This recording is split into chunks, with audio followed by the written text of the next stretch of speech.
Hello and welcome to Swarajya Standard.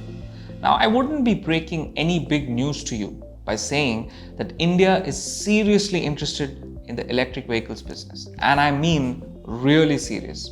Whether it's at the center or in the states, there's a rush to pump up the number of electric vehicles zooming on city streets. The center, for instance, wants three-wheelers in India to go full electric by 2023. And they also want two-wheelers under 150cc to follow suit by 2025. Even at the state level, a state like Delhi plans to have about 25% of the vehicles registered annually to go electric by 2024.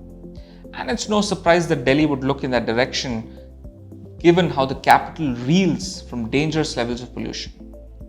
But amidst this big EV push in the country, what's going to hold the key big time is the production of the thing that will power the electric vehicles, the lithium-ion batteries. Why? Because if we can make the batteries here, we'd be easing up the cost of an EV in India. And an EV being affordable is simply critical to its smoother adoption. Otherwise, how can the average person like you or I be expected to buy EVs if they're going to cost a lakh and upwards? Because don't forget, we also have to worry about things like, where am I going to charge my electric vehicle in the morning? But going by a recent Mint report, it seems like there may be some good news on the horizon. Now, let me tell you, I don't want to get ahead of myself, but it appears that Tesla and China's contemporary Amperex technology may be interested in the Indian government's plan to build large factories that will produce these batteries. And you know what Tesla already has in the US, right? Yes, the Gigafactory.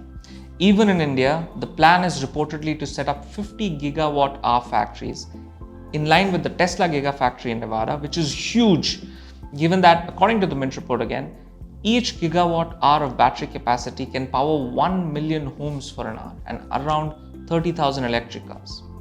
Now, if you haven't seen what the Gigafactory looks like, CNBC actually had quite a fun tour of the Gigafactory. Check out a bit of that here.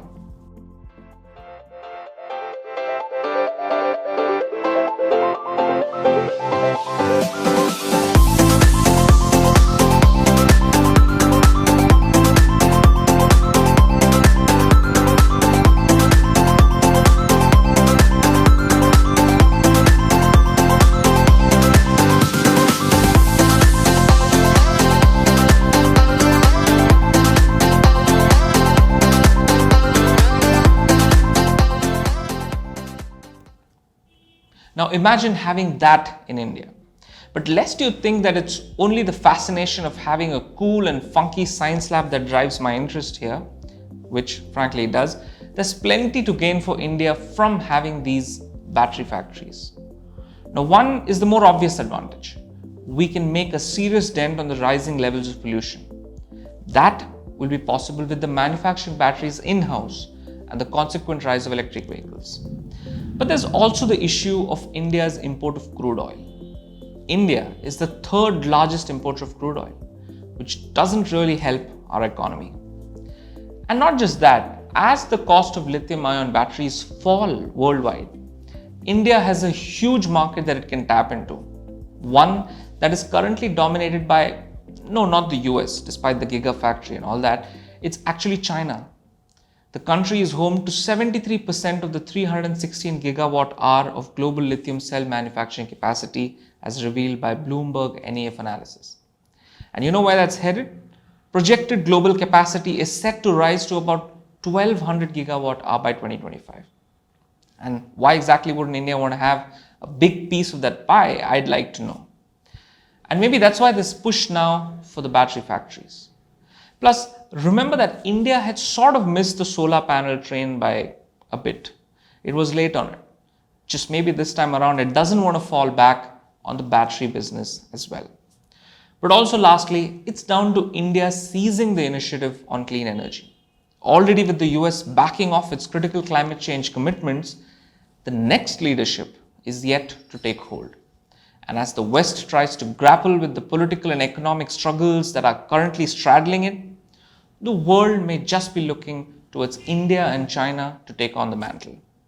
And that being the case, India should go ahead and pursue it aggressively. The benefits of that would be felt far and wide through the upcoming decade and thereafter. And yes, about those cool and funky science labs, it would be seriously cool to have them here as well. Now listen, you've got to subscribe to Swarajya. And please do subscribe to our YouTube channel as well. And please feel free to let us know what sort of videos you'd like to see from us in the future. We're all ears.